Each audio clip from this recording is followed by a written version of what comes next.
Perkenalkan, nama saya Regi Laila sebagai pemateri 1.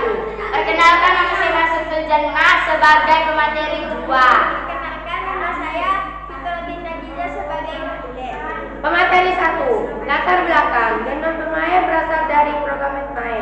Melalui proses sirkulasi biji, genus permae dianggap sebagai nenek moyang dari tumbuhan biji yang mempunyai karakteristik bentuk antar dimorfasi dan tumbuhan berbiji. Genus permae telah hidup di bumi sejak periode Devon 410-360 juta tahun yang lalu.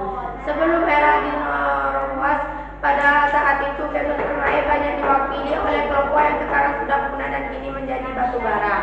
Permata paku biji Benotota dan Stadonita anggota-anggotanya yang lain dapat melanjutkan keturunannya sehingga sekarang genus permae yang ditemui sekarang dianggap sebagai penerus dari salah satu kelompok genus permae berupa yang telah punah pakuan biji. Pengertian genus permae. Tumbuhan berbiji dibagi ke dalam tumbuhan berbiji terbuka genus permae dan tumbuhan berbiji penutup genus permae. Tumbuhan berbiji Sphancterota adalah tumbuhan yang mempunyai bagian yang disebut biji. Biji dihasilkan oleh bunga setelah menjadi peristiwa penentukan dan pembuahan. Biji dapat dihasilkan berupa alat pembiakan secara spur generatif. Selain itu ada juga pembiakan secara vegetatif. Tumbuhan biji berbiji dikelompokkan menjadi dua, ada fitisi yaitu tumbuhan berbiji terbuka genus permae dan tumbuhan biji penutup genus permae. Genus permae adalah tumbuhan yang memiliki biji terbuka. Genus permae berasal dari bahasa Yunani yaitu gymnos yang berarti beranjang dan sperma yang berarti biji. Secara harfiah genus permae berarti gemye, telanjang dan sperma, tumbuhan yang menghasilkan biji. Genus permae berasal dari program permae melalui proses evolusi biji. Hal tersebut dapat dilihat dari bukti-bukti morfologi yang ada. Selanjutnya, permae dianggap mempunyai karakteristik yang memerlukan bentuk antara dan tumbuhan berbiji. B. Ciri-ciri genus permae. 1. Bakal biji tidak terlindungi oleh daun buah. 2. Pada umumnya perdu atau pohon tidak ada yang berupa herbal, batang dan akar bertiup sehingga dapat tumbuh membesar. Akar batang tersebut lalu mengadakan pertumbuhan menebal sekunder. Bekas pemuluh pengangkutan kolator terbuka. Lem pada genus permae hanya terdiri atas saja sedangkan polinya tetap sel-sel pengiring. 3. Mempunyai akar batang dan daun sejati. 4. Bakar tunggal. 5. Daun sempit, tebal dan kaku. 6. Tulang daun tidak beraneka ragam. 7. Tidak memiliki bunga sejati. 8. Alat kelamin terpisah, serbuk sari terdapat dalam strobilus jantan dan sel telur terdapat dalam strobilus betina. 9. Struktur perkembangbiakan yang khas adalah biji yang dihasilkan bunga. 10. Sperma atau sel kelamin jantan menuju ke sel telur atau sel kelamin betina melalui tabung serbuk sari hanya terdapat pada tumbuhan berbiji. 11. Tumbuhan biji mempunyai jaringan pemuluh yang rumit. Jaringan ini memerlukan saluran penghantar untuk mengangkut air, mineral, makan dan bahan-bahan lain. 12. Genus permae memiliki klorofil yang penting untuk fotosintesis. 13. Genus permae memiliki batang yang tegak, lurus dan bercabang-cabang.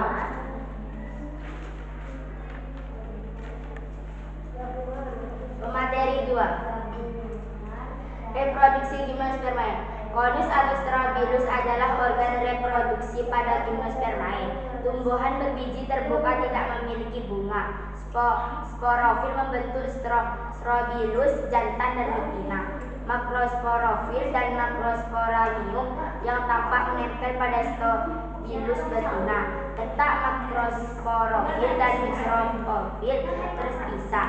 Sel kelamin jantan berupa spermatozoid yang masih bergerak aktif. Di dalam strobilus jantan terdapat banyak anteridium yang mengandung sel-sel induk butir serbuk. Sel-sel tersebut bermeiosis. Dari setiap sel induk terbentuk 4 butir serbuk yang bersayap. Pada strobilus betina terdapat banyak archegonium. Pada tiap-tiap archegonium terdapat 1 sel induk lembaga yang bermeiosis sehingga terbentuk 4 sel yang haploid, 3 mati dan 1 sel hidup sebagai sel telur. Archegonium ini bermuara pada satu ruang archegonium. Pada gimnospermae sering terjadi polyembrioni. Walaupun hanya ada 1 embrio yang terus berkembang karena adanya pembelahan beberapa archegonia. Air sudah tidak digunakan sebagai media fertilisasi karena ada pembentukan bulu serbuk pada serbuk sari yang terkecambah.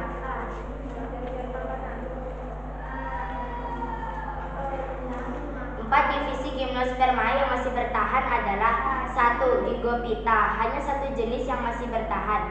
Ginkgo-biloba. Tumbuhan ini merupakan tumbuhan asli dari daratan Cina. Tinggi pohon dapat mencapai 30 meter, daun berbentuk kipas mudah gugur dan berumah 2. Berdasarkan bukti fosil, ginkgo diperkirakan telah hidup sejak zaman Jura 181 juta tahun yang lalu. Serbuk sari dan bakal biji dihasilkan oleh individu yang berlainan. Anggota kelompok ini hanya ada 1 spesies yang Ginkgo-biloba.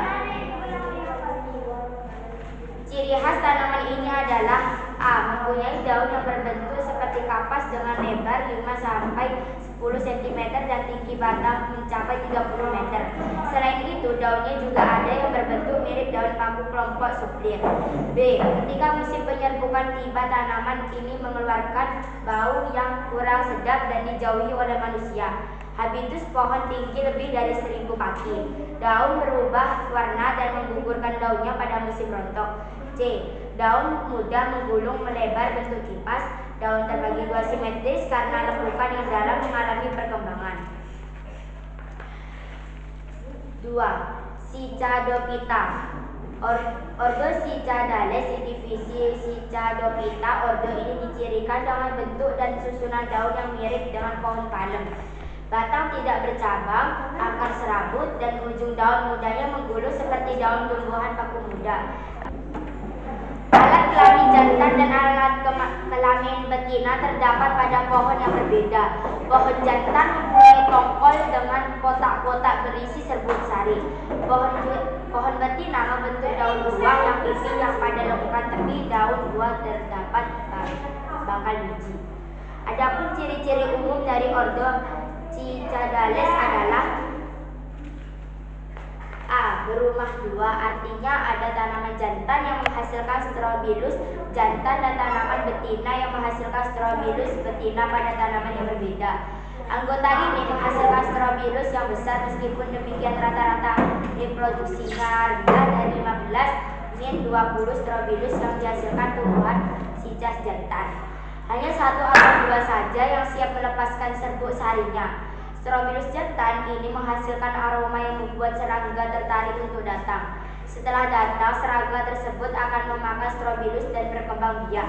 Pada saat yang sama, strobilus betina menghasilkan bau yang dapat mengusir serangga yang datang kepadanya.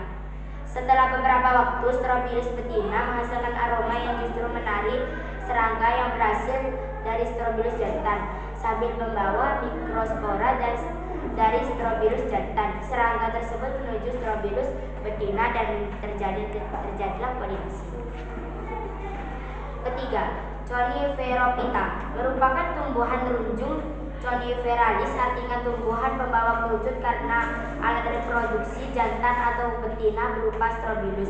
Ada 2 strobilus, yaitu strobilus berbiji maupun strobilus betina dan strobilus jantan, strobilus serbuk sari, seperti halnya tumbuhan gimnospermae yang lainnya.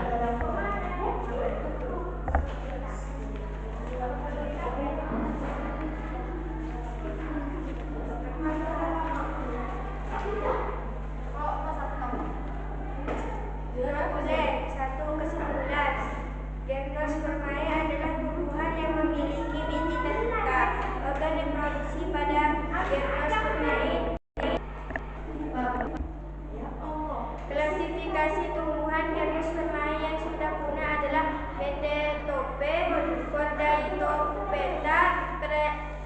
Gymnospermata. 4 divisi Gymnospermae yang masih bertahan adalah Lycophyta, Cycadophyta, Coniferophyta atau dapat disebut Pinophyta dan Getophyta. Cukup sekian presentasi dari saya. Assalamualaikum warahmatullahi wabarakatuh.